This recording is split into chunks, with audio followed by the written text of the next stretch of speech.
दोस्तों आज हम वॉरेन बफेट की स्टोरी को समझेंगे कि कैसे एक शर्मीला बच्चा जो एक जमाने में न्यूज़पेपर डिलीवर करता था, फ्यूचर में बड़ा होके वो वही न्यूज़पेपर कंपनी को पूरा खरीद लेता है। जिस कोका कोला की बॉटल को वो 2 सेंट्स कमाने के लिए डोर टू डोर जाके सेल करता था, फ्यूचर में वो उसी कोका कोला कंपनी से बिलियंस ऑफ डॉलर्स की डिविडेंड इनकम बिना कोई काम के कमा लेता है। एक क्यूरियस बच्चा जिसके पास सिर्फ एक लाइब्रेरी कार्ड था, जो बुक्स खरीद के भी नहीं बल्कि उधारी पे लेता था, आज दुनिया उसे greatest investor of all time कहती है, जिसको आज हम बिलियनर के नाम से भी जानते हैं, क्योंकि उनकी नेटवर्थ 149 बिलियन डॉलर्स की है, यानी लगभग 13 लाख करोड़ रुपए। लेकिन बहुत कम लोग जानते हैं कि इतना बड़ा एम्पायर सिर्फ $114 से शुरू हुआ था। दोस्तों सबसे इंटरेस्टिंग बात यह कि हर मिडिल क्लास इंसान पैसा और फाइनेंशियल फ्रीडम चाहता है, लेकिन बहुत ही कम लोग पैसों को उसके सबसे बड़े मास्टर से सीखते हैं। क्योंकि जितना ज्यादा आप वॉरेन को स्टडी करोगे उतना ही आपको रियलाइज होगा कि उनके हर एक लेसन्स मनी, बिहेवियर, इन्वेस्टिंग और कंपाउंड के इतने सिंपल है कि उसे कोई भी फॉलो कर सकता है। और जिन लोगों ने उसे फॉलो किया उनकी वेल्थ लिटरली एक्सप्लोड हो गई। कई लोग तो उन्हें कॉपी करके बिलियनर्स तक बन चुके। तो सवाल यह है कि ओमाहा के छोटे से शहर से एक छोटा सा बच्चा सिर्फ $114 को 149 बिलियन डॉलर्स में कैसे ग्रो कर देता है। उसने अपने सारे लेसन्स कहाँ से सीखे, कौन से फैसले उसकी लाइफ के इंपॉर्टेंट रहे जिससे उसे सक्सेस मिली। World war, market crash, bubbles और न जाने कितने ऐसे उतार चढ़ाव के बाद भी कैसे वो अपनी वेल्थ ग्रो करता गया। इसी चीज को हम आज की वीडियो में समझेंगे कि कैसे पावर ऑफ कंपाउंडिंग का मैजिक सिर्फ इन्वेस्टिंग में नहीं बल्कि रेप्यूटेशन, रिलेशन और नॉलेज में भी काम करता है, ताकि आप भी उनके लेसन्स को सीख के अपनी लाइफ में जल्दी फाइनेंशियल फ्रीडम अचीव कर सकते हो। तो वॉरेन बफेट का बर्थ 1930 में यूएस के एक छोटे से शहर ओमाहा में हुआ, वो भी ग्रेट डिप्रेशन के टाइम पे। और छोटी सी एज में ही उनके अंदर पैसा कमाने का स्ट्रॉन्ग डिजायर आ चुका था। जब वो 7 साल के थे तो वो ओमाहा की पब्लिक लाइब्रेरी में से पैसे कमाने वाली बुक्स ढूंढते रहते थे। तब उनकी नजर एक बुक पे पड़ी जिसका नाम था 1000 Ways to Make $1000। अब उस टाइम पे $1000 उनके लिए एक बहुत बड़ा ड्रीम था। तो उन्होंने फौरन वो बुक लाइब्रेरी से बोरो कर ली और इतनी बार रीड की कि वो उस बुक को ऑलमोस्ट याद कर चुके थे, क्योंकि उस बुक में रियल केस स्टडीज थी बहुत सारे टीनेज किड्स की जो स्कूल के बाद छोटे मोटे बिजनेस स्टार्ट करके पैसा कमा रहे थे। यहीं से वॉरेन बफेट को पहली बार समझ आया कि कंपाउंडिंग क्या होता है और कैसे छोटी मोटी चीजें टाइम के साथ बड़ी बन सकती है।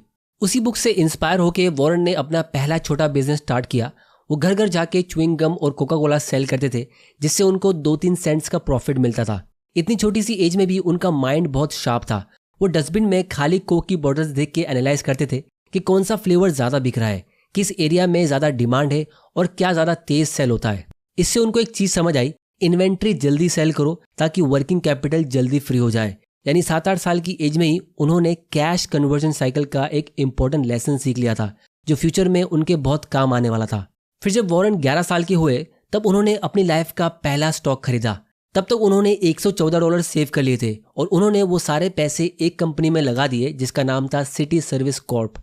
उनका बाय प्राइस था $38 पर शेयर। और जैसे उन्होंने वो स्टॉक खरीदा तो उनको इन्वेस्टिंग का पहला लेसन सीखने मिल गया कि स्टॉक मार्केट में उतार चढ़ाव बहुत ज्यादा होते हैं, ये हर किसी के बस की बात नहीं है। जो वो फ्यूचर में अपने टीचर बेन ग्रैहम से सीखने वाले थे कि मिस्टर मार्केट एक बहुत ही इमोशनल आदमी है। वो कंपनी का शेयर प्राइस $38 से गिर के 27 पे आ जाता है और वॉरेन का पेशेंस टेस्ट होने लगता है। लेकिन वो स्टॉक को होल्ड करके रखते और जब वो स्टॉक वापस से $40 पे आता है तब वो उसे सेल करके एक छोटा सा प्रॉफिट कमा लेते। लेकिन जैसे ही वो स्टॉक को सेल करते उसका प्राइस रॉकेट की तरह ऊपर जाता है और $200 के ऊपर निकल जाता है और वॉरेन को बहुत रिग्रेट होने लगता है। और तब उनको रियलाइज हुआ कि स्टॉक मार्केट से आप बहुत अच्छा पैसा कमा सकते हो, लेकिन आपको पहले इसे अच्छे से समझना होगा। फिर उनकी क्यूरियोसिटी का लेवल बढ़ता गया और वो स्टॉक मार्केट की सारी बुक्स पढ़ने लगे कि ये स्टॉक का प्राइस एक्चुअली मूव होता कैसे, कौन इसे मूव करता है और ये मार्केट ऐसा बिहेव करता क्यों है। इसके साथ साथ वो बहुत सारे छोटे मोटे बिजनेस भी कर रहे थे जिससे उनका कैपिटल ग्रो हो रहा था। उसके बाद उन्होंने एक फ्रेंड के साथ पार्टनरशिप करके एक सेकेंड हैंड पिनबॉल गेम की मशीन $25 में खरीदी और उसे एक बार्बर के शॉप पे लगा दिया। उनका आइडिया काफी सिंपल था, जो लोग अपने हेयरकट के लिए वेट करेंगे वो बोर होके गेम खेलेंगे और उनको प्रॉफिट मिलता रहेगा। और उनका ये आइडिया चल गया और बचपन में ही उनकी पैसिव इनकम जनरेट होना शुरू हो गई। अब दोस्तों बहुत से लोगों को आजकल 25 साल के होने के बाद भी पैसिव इनकम क्या होता है वो पता भी नहीं होता है, लेकिन वॉरेन यहाँ पे 15 साल की एज में पैसिव इनकम कमा रहे थे। और उसके ग्रो होने के बाद उन्होंने अपने बिजनेस को एक मशीन से एक्सपांड करके 3 अलग अलग लोकेशंस पे लगा दिया। साथ में फ्री टाइम में वो न्यूज़पेपर डिलीवरी भी करने लगे और ज़्यादा एक्टिव इनकम कमाने लग गए। 15 साल की एज में ही उन्होंने मल्टीपल इनकम के सोर्सेज बना लिए थे और इसीलिए उन्होंने अपनी लाइफ का पहला इनकम टैक्स फाइल किया $7 का। अब उस टाइम पे यूएस गवर्नमेंट का रूल था कि जिसकी भी इनकम $500 से ज़्यादा है तो उसे टैक्स फाइल करना ज़रूरी है। आईटीआर फाइल करते वक्त वॉरेन ने अपने बिजनेस में यूज़ होने वाली साइकिल का $35 का डिप्रिसिएशन भी क्लेम किया। अब ये डिप्रिसिएशन वर्ड बहुत लोगों को टेक्निकल लगता है, लेकिन इसका कॉन्सेप्ट काफ़ी सिंपल है। आप अपने बिजनेस में यूज़ होने वाले सभी एक्सपेंस को टैक्स में एडजस्ट कर सकते हो, जिससे आपका टैक्स कम हो जाता है। लेकिन जब आप लॉन्ग टर्म एक्सपेंस करते हो, जैसे कि साइकिल जो आप 5-10 साल में यूज़ करते हो, तो उसका पूरा खर्चा 1 साल में नहीं बल्कि 5 साल में डिवाइड करके दिखाया जाता है। इसी को डिप्रिसिएशन कहते हैं। आज के टाइम में 15 साल के सभी बच्चे साइकिल या आईफोन अपने पापा से डिमांड करते, लेकिन यहाँ वॉरेन ने खुद अपने पैसों से साइकिल खरीद भी ली, टैक्स भी फाइल कर लिया और डिप्रिसिएशन यूज करके टैक्स सेविंग भी कर ली। फिर वॉरेन और उनके फ्रेंड ने अपना पिनबॉल बिजनेस $1200 में सेल कर दिया और उसका प्रॉफिट और दूसरे साइड बिजनेस से वॉरेन ने फाइनली अपना पहला $1000 का माइलस्टोन अचीव कर लिया। इसके बाद भी वो काफी सारे छोटे बिजनेस चालू करते रहे, जैसे second hand golf ball sale करना, स्टैम्प ट्रेड करना, कार पॉलिशिंग का बिजनेस, न्यूज़पेपर और मैगजीन की डिलीवरी। और इंटरेस्टिंग बात, उनको ऑलमोस्ट सभी बिजनेस में प्रॉफिट ही हुआ और 16 साल की एज में ही उन्होंने 40 एकड़ का खेत खरीदा $1200 में, जिसको फौरन उन्होंने रेंट पे डाल दिया और उससे भी उनको पैसिव इनकम मिलने लगा। फिर 18 की एज में उनकी बैचलर्स की डिग्री कंप्लीट हो गई और उनके मल्टीपल साइड बिजनेस की वजह से उनकी नेटवर्थ $5000 हो चुकी थी, जो आज के टाइम में इंडिया के हिसाब से तकरीबन 4 लाख रुपए होते हैं। तो यहाँ तक एक चीज क्लियर है कि वॉरेन का इनिशियल कैपिटल प्योर हार्डवर्क और हसल से बना था, क्योंकि स्टॉक से उन्होंने अभी तक कोई खास प्रॉफिट कमाया नहीं था।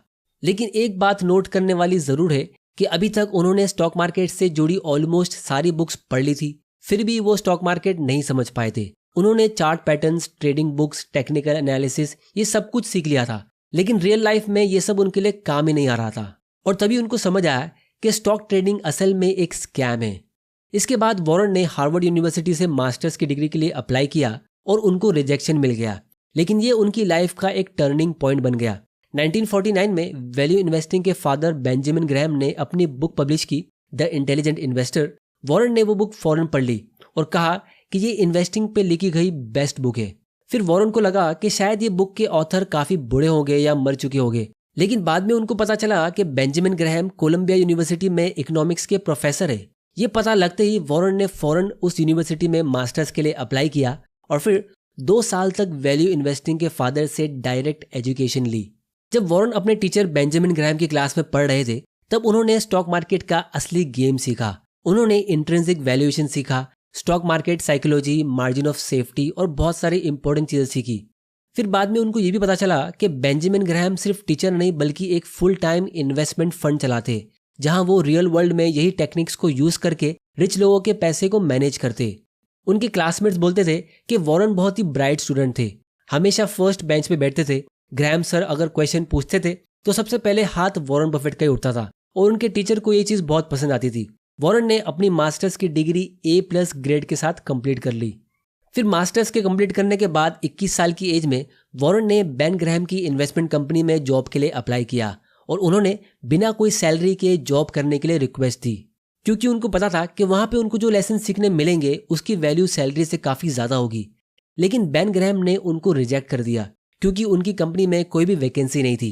लेकिन 3 साल के बाद यानी कि 1954 में बेन ग्रैहम खुद उनको कॉल करके अपनी कंपनी में ज्वाइन करने के लिए बुला लेते। लेकिन इस 3 साल के गैप में वॉरेन वॉल स्ट्रीट ज्वाइन करना चाहते थे, लेकिन उनके फादर और बेन ग्रैहम दोनों ने इस चीज के लिए स्ट्रिक्टली मना कर दिया था कि वॉल स्ट्रीट से दूर रहो, वहां की गलत प्रैक्टिस उनकी इंटेलिजेंस को बर्बाद कर देगी। इसीलिए वॉरेन ने अपने पापा की स्टॉक ब्रोकिंग कंपनी में सेल्समैन की जॉब ले ली। इसी टाइम उन्होंने डेल कार्नेगी का पब्लिक स्पीकिंग कोर्स भी लिया, क्योंकि उनको स्टेज फियर था जिसे वो खत्म करना चाहते थे। बाद में वॉरेन ने कहा था कि ये कोर्स उनकी लाइफ के one of the best investments में से एक था। फिर 1952 में यानी कि 22 साल की एज में उन्होंने सूजन नाम की एक लड़की से शादी करी। वॉरेन बहुत ही स्मार्ट थे। उन्होंने एक ऐसी पार्टनर चूज की जो उनकी तरह सिंपल चीजों में बिलीव करती थी, यूजलेस लग्जरी चीजों से दूर रहती थी और मिनिमलिस्ट लाइफस्टाइल फॉलो करती थी। सूजन उनको पूरा सपोर्ट करती थी, घर संभालना, उनकी रीडिंग और इन्वेस्टिंग की हैबिट्स को एनकरेज करना और हर अप्स एंड डाउन्स में उनके साथ खड़ी रहती थी। फिर 1954 में फाइनली जब ग्रैहम ने वॉरेन को जॉब ऑफर किया तो उनको $12,000 की सैलरी मिली, जो उस टाइम पे एक बहुत अच्छा अमाउंट था। लेकिन दोस्तों वॉरेन सिर्फ 2 साल ही ग्रैहम के साथ काम कर पाए। 1956 में ग्रैहम रिटायर हो गए और उन्होंने अपनी कंपनी बंद कर दी। लेकिन वो 2 साल उनकी लाइफ के सबसे ज्यादा वैल्यूएबल ईयर्स निकले। उन्होंने तुरंत ग्रैहम की ऑफिस छोड़ने के बाद 1956 में ही अपनी इन्वेस्टमेंट पार्टनरशिप फर्म स्टार्ट कर दी। वॉरेन के वर्ड्स में ग्रैहम की इन्वेस्टिंग स्ट्रेटेजी ही रियल स्ट्रेटेजी है। जो इन्वेस्टिंग सही है वो वैल्यू इन्वेस्टिंग ही होती है। ये स्ट्रेटेजी काफी सिंपल थी। कंपनी की असली वैल्यू आइडेंटिफाई करो और उससे कम प्राइस में उसे खरीदो। और इसके अंदर वो सिगार बट इन्वेस्टिंग के अप्रोच को ज्यादातर फॉलो करते थे। जैसे एक यूज्ड सिगार जो पूरा खत्म हो चुका है और डस्टबिन में पड़ा है, लेकिन उसमें एक लास्ट पफ अभी भी बचा होता है। वैसे ही बैंकरप्ट होने के बाद एक ऑलमोस्ट डेड जैसी कंपनी अगर बहुत चीप वैल्यूएशन पे मिल जाए तो उसमें एक लास्ट प्रॉफिटेबल पफ होता है और ग्रैहम इसी लास्ट पफ का फायदा उठाते थे। फिर 1956 में शुरू हुआ बफेट पार्टनरशिप का जमाना, एक ऐसा टाइम जो फ्यूचर में सेंचुरीज तक याद रखा जाएगा, बिल्कुल वैसे ही जैसे लोग शेक्सपियर या वेल्थ ऑफ नेशंस को याद रखते। क्योंकि 1957 से वॉरेन ने अपने इन्वेस्टर्स को ऑफिशियल लेटर्स लिखना शुरू कर दिया। पहले लेटर्स काफी सिंपल होते थे, मार्केट ट्रेंड्स, शॉर्ट अपडेट्स और यहाँ वहाँ की बातें। लेकिन 1960 के बाद उनके लेटर्स टाइमलेस बन गए, बड़े, वैल्यूएबल और प्योर विजडम से भरे हुए। वॉरेन अपनी इन्वेस्टमेंट फिलॉसफी शेयर करते थे, अपने लर्निंग्स कि किस स्टॉक को उन्होंने बाय किया है, उसको बाय करते वक्त उन्होंने क्या सोचा, सब कुछ ओपन बुक स्टाइल में बताते थे। जब वॉरेन ने अपनी इन्वेस्टमेंट फर्म शुरू की तब उन्होंने सिर्फ $100 अपना खुद का पैसा लगाया और टोटल मिला के ऑलमोस्ट $1 लाख रेस किया अपनी सिस्टर, अपनी आंटी और अपने खास लोगों से। और सबसे क्रेजी पार्ट था उनका फीस स्ट्रक्चर, 0 मैनेजमेंट फीस और पहले 6% के प्रॉफिट पे भी 0 फीस, और सिर्फ उसके ऊपर जो प्रॉफिट होगा उसका 25% वॉरेन लेंगे। मतलब अगर फंड 6% रिटर्न नहीं देता है तो वॉरेन पूरे साल ₹1 भी नहीं कमाएंगे, और अगर फंड बहुत अच्छा परफॉर्म करता है तो वॉरेन को ऊपर का प्रॉफिट का 25% मिलता है। तो उनके इंसेंटिव सही तरीके से अलाइन थे। ये एक विन विन सिचुएशन थी, क्योंकि फंड जितना अच्छा करेगा तो वॉरेन और उनके इन्वेस्टर्स उतना ही कमाएंगे। और दोस्तों इस टाइम पे वॉरेन ने अपना रियल हार्डवर्क करना शुरू किया। वो लिटरली मूडीज मैनुअल उठाते और A से Z हर लिस्टेड कंपनी को पेज बाय पेज पढ़ते थे। उस जमाने में कोई इंटरनेट नहीं था, कोई स्क्रीनर्स नहीं थे, सिर्फ बुक, पेन और इनसेन डेडिकेशन था। वो थाउजेंड्स ऑफ कंपनीज को स्टडी करते और तब तक नहीं रुकते जब तक कोई डीपली अंडरवैल्यूड स्टॉक न मिल जाए। उनके फंड ने इतना अच्छा परफॉर्म किया कि लोगों ने ज्यादा पैसा इन्वेस्ट करना शुरू कर दिया और धीरे धीरे करके उनकी नेटवर्थ भी एक्सप्लोड होने लगी। इसी टाइम पे वॉरेन ने डिसाइड किया कि वो अब एक घर खरीदेंगे। अब दोस्तों इस फैसले के पीछे एक बहुत ही इंटरेस्टिंग स्टोरी है। एक बार बर्कशायर की मीटिंग में किसी ने वॉरेन से पूछा कि घर खरीदने का बेस्ट टाइम कौन सा होता है, हमें कौन सी एज में घर खरीदना चाहिए। तो उसका जवाब उन्होंने दिया कि 1952 में शादी के बाद उनकी वाइफ सुजन बाकी लोगों की तरह घर खरीदना चाहती थी। लेकिन वॉरेन ने समझाया कि उस टाइम पे जितना कैपिटल उनके पास था उससे या तो वो घर खरीद सकते थे या फिर स्टॉक में इन्वेस्ट कर सकते थे। अगर वो घर खरीद लेते तो इन्वेस्टिंग के लिए उनके पास पैसा नहीं बचता था। अगर थोड़ा वेट कर लेंगे तो बाद में घर भी मिल जाएगा और इन्वेस्टिंग का कैपिटल भी। तो सुजन ने उनको सपोर्ट किया और उन्होंने अपने घर खरीदने के डिसीजन को डिले कर दिया। और फिर फाइनली 1958 में, यानी कि 28 साल की एज में, वॉरेन ने ओमाहा में एक सिंपल सा 5 बेडरूम का घर खरीदा। आज तक वो इसी घर में रहते, बिलियनर बनने के बाद भी, सिर्फ इसीलिए क्योंकि उनके इमोशंस, उनकी मेमोरीज सब इसी घर से जुड़ी हुई है। अब दोस्तों एग्जैक्टली हमें कोई भी पब्लिक इन्फॉर्मेशन मिलती नहीं है कि वॉरेन ने जो घर खरीदा था उसके लिए उन्होंने लोन लिया था या नहीं। इसीलिए मोस्ट लाइकली ये घर उन्होंने कैश में ही खरीदा था, क्योंकि उस टाइम पे उनकी नेटवर्थ ऑलमोस्ट $5 लाख की थी, जो ज्यादातर उनके इन्वेस्टमेंट फंड्स के प्रॉफिट से उन्होंने कमाई थी। और उनका घर सिर्फ $31,500 का था, जो उनकी नेटवर्थ के मुकाबले काफी छोटा था। तो ना उनको कभी EMI का टेंशन रहा, ना किसी चीज का प्रेशर। सही वक्त पे एक अच्छा फैसला लेने का उनको ये फायदा मिला। इसीलिए यहाँ पे लेसन हमारे लिए ये है कि जल्दी में घर मत खरीदो। कभी कभी घर आपका पोटेंशियल ब्लॉक भी कर सकता है, क्योंकि वॉरेन बफेट हमेशा कहते हैं कि a house can be a nightmare if the buyer's eyes are bigger than his wallet. अब दोस्तों वॉरेन जब 30 साल के हुए तब उन्होंने क्वाइटली, बिना कोई नॉइस के, अपनी लाइफ का एक बड़ा माइलस्टोन क्रॉस कर लिया। वॉरेन एक मिलियनर बन गए थे, और ये कोई लक, कोई इनहेरिटेंस या कोई ओवरनाइट सक्सेस नहीं थी।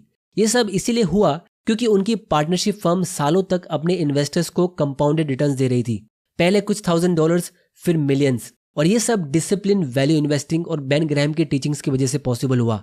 वॉरेन ने अपने टाइम की ऑलमोस्ट सारी फाइनेंस की बुक्स पढ़ ली थी। उनकी वेल्थ की एंडलेस सर्च फाइनली पे ऑफ होने लगी और 30 की एज में वो एक ऐसे पॉइंट पे पहुंच गए जहां उनको जॉब करने की जरूरत नहीं थी। ना कोई बॉस, ना कोई सैलरी, ना कोई प्रेशर। सॉलिड इन्वेस्टमेंट्स जो उनकी फैमिली का फ्यूचर सिक्योर कर चुकी थी। मतलब 30 की एज में ही वॉरेन वहां पहुंच गए थे जहां लोग पूरी जिंदगी जाने के सपने देखते हैं। Money works for you, you don't work for money. लेकिन इंटरेस्टिंग बात, फाइनेंशियल फ्रीडम अचीव करने के बाद भी वॉरेन बफेट काम करते रहे। अब दोस्तों, काफी लोग मजाक में बोलते हैं कि 70-80 साल की एज में इतने बिलियन डॉलर्स कमाने का क्या फायदा, इसको एंजॉय कैसे करेंगे।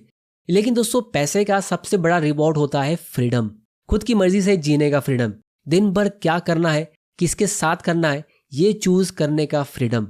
और वॉरेन ने ये फ्रीडम अपनी पूरी जिंदगी एंजॉय किया। इसका मैं आप लोगों को एक प्रूफ देता हूं। आज 95 प्लस की एज में भी वो बच्चों की तरह बर्गर्स खा रहे, कोक पी रहे, फुल शुगर वाली, और फिर भी इतने एक्टिव है। लेकिन इंडिया में 50-60 साल की एज के लोग हार्ट इश्यूज, डायबिटीज, बीपी से स्ट्रगल कर रहे। बाहर का खाना तो बहुत दूर की बात है, लोग घर का खाना भी नहीं खा पाते। तो सच ये है कि एक्चुअल किलर हमेशा फूड नहीं होता है, स्ट्रेस होता है। और स्ट्रेस में सबसे मेन रीजन होता है पैसों का टेंशन। 2012 में जब उनको कैंसर हुआ तब वो दुनिया के बेस्ट डॉक्टर से अपना ट्रीटमेंट करवा रहे थे। तो मनी उनकी हेल्थ के लिए एक बैकबोन की तरह काम कर रहा था। तो इसीलिए अगर आप 20s-30s में हार्ड वर्क करो, सही तरीके से इन्वेस्ट करो और जल्दी फाइनेंशियल फ्रीडम अचीव करो तो जिंदगी लिटरली एंजॉय मोड पर चलने लगती है। सुनने में थोड़ा अनफेयर लगता है, लेकिन ये गेम इसी तरह काम करता है। जिस इंसान पे फाइनेंशियल स्ट्रेस नहीं होता है उसकी लाइफ नेचुरली हेल्थियर, हैप्पियर और लॉन्गर हो जाती है।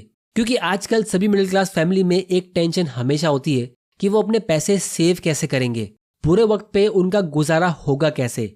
और जब भी उनके बच्चे कोई महंगे खिलौने मांगते तो पेरेंट्स कहते हैं बेटा पैसे पेड़ पे नहीं उगते। लेकिन यही लोग जब वॉरेन को 90s की एज में बिलियंस के साथ देखते तो कहते हैं कि इतने बुढ़ापे में इतने पैसों का क्या फायदा। लेकिन वो ये नहीं समझते कि वॉरेन ने 20s में ही अपना फ्रीडम अचीव कर लिया था और उसके बाद ये सब कंपाउंडिंग अपने आप कर रहा था। मतलब पैसे उनके पेड़ पे उग रहे थे। फिर दोस्तों 1969 में वॉरेन ने अपना फंड परमानेंटली क्लोज कर दिया। उनका रीजन काफी सिंपल था कि उनके फंड का साइज इतना बड़ा हो गया था, वो $100 मिलियन के ऊपर जा चुका था, जिसकी वजह से उनको बहुत सारे चीप स्टॉक्स ढूंढ के इन्वेस्ट करने पड़ते थे जो उनको उस टाइम पे मिल नहीं रहे थे। और उस वक्त उनकी नेटवर्थ अराउंड $25 मिलियन की हो गई थी और वॉरेन बफेट की एज 39 की थी। मतलब उनको बिलियनर बनने में अभी भी बहुत टाइम बाकी था। और अब आने वाला था उनकी लाइफ का सबसे बड़ा टर्निंग पॉइंट, उनकी लाइफ का बेस्ट फ्रेंड चार्ली मंगर। जैसे कार्ल जंग ने एक बार कहा था कि life really does begin eight 40। और सबसे अच्छी बात यह है कि वॉरेन ने जो इंपॉर्टेंट लेसन्स अपनी 40s में सीखे, आप वही लेसन्स 20s में भी सीख सकते हो। तो इसीलिए चैनल को सब्सक्राइब कर लेना ताकि आपसे ऐसे वैल्यूएबल वीडियोस मिस ना हो जाए। अगर आप लोग चार्ली मंगर की बायोग्राफी चाहते हो जिनकी लाइफ वॉरेन से भी ज्यादा इंटरेस्टिंग है तो नीचे कमेंट में लिखो चार्ली। और इस वीडियो को शेयर करो अपने फ्रेंड्स और फैमिली मेंबर के साथ ताकि उनको भी वैल्यूएबल लेसन्स मिले। वीडियो अगर पसंद आया तो इसे लाइक करो, नहीं पसंद आया तो डिसलाइक करो। आपका वैल्यूएबल टाइम देने के लिए thank you and good bye.